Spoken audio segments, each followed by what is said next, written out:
Bonjour à toutes et à tous, bienvenue, moi c'est Nelly Godillard, je suis coach et conférencière et j'accompagne notamment les hypersensibles ainsi que les profils à haut potentiel. Bon nombre de personnes sont amenées à penser que les hypersensibles et les hauts potentiels sont des êtres associables du fait qu'ils sont souvent seuls et parfois même isolés. Or, il est bon de savoir que la solitude peut être choisie et désirée et à d'autres moments subie. Concernant la solitude choisie, elle leur permet de s'extraire du monde extérieur qui est une source considérable d'informations, tant sur le plan perceptif, dans la perception des différentes énergies, des différents détails captés par leurs différents sens qui sont bien plus développés qu'à la normale, on parle d'hyperesthésie, tant sur le plan émotionnel, à travers déjà leur forte émotivité, leur intensité émotionnelle, et leur capacité à ressentir les émotions des autres au niveau empathique.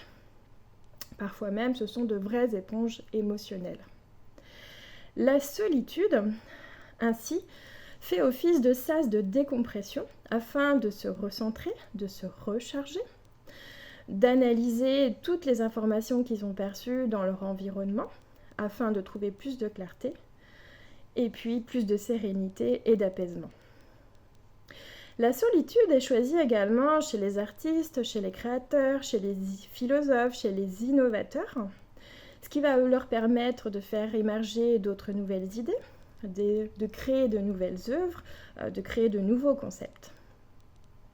La solitude est donc un terrain fertile et propice et favorable à l'émergence de nouvelles idées et favorable donc à la créativité. Concernant la solitude subie, elle est souvent synonyme de protection face aux agressivités extérieures, face aux dangers tels que les jugements, tels que le harcèlement, tels que les critiques. C'est donc une manière de se protéger, de se préserver des dangers extérieurs.